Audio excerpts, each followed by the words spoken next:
part too. So this is from Lloyd. And Lloyd is, oh my God, it's heavy. Can't do it with one hand. Yeah. I can record this if you would like. Yeah, why don't you take it? We should only make it an hour, a minute long, but I thought this was going to be a book. This is a gift from Lloyd Elmore Jr., who's an author of The Spaces in Between. I hope I got that right. And I assumed it was going to be a copy of his book, which I am planning on reading come this fall. I've always, oh my God.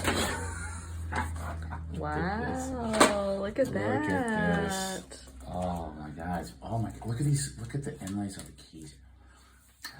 Lloyd, I will treasure this for the rest of my life, man. This is fabulous. I'm afraid to do anything with it. There we go. It's been a while. I don't know that I've ever seen like an antique typewriter like beautiful. this. Remington portable. This is a portable. I want to give you this typewriter, the very same one I wrote the letter on. I asked my friend Kirk Jackson, old Mr. Nashville Typewriter himself, to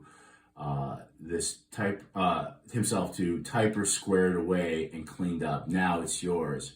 I hope it brings you joy. It does, Lloyd.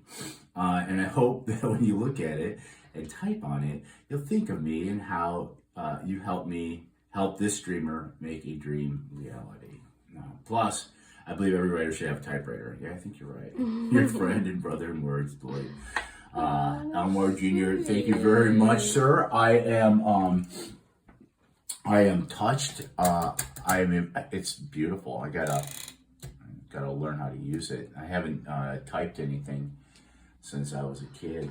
That's beautiful. Let's see here. Let's do this. I don't know if this will work or not. Too much on the spot here.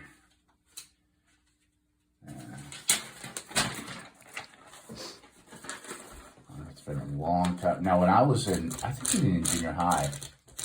Let's see here. Oh wow. I think you have to unlock it. All right, I will learn how to use this. I think there's a lock on it, so we'll get to that. Thank you, Lloyd.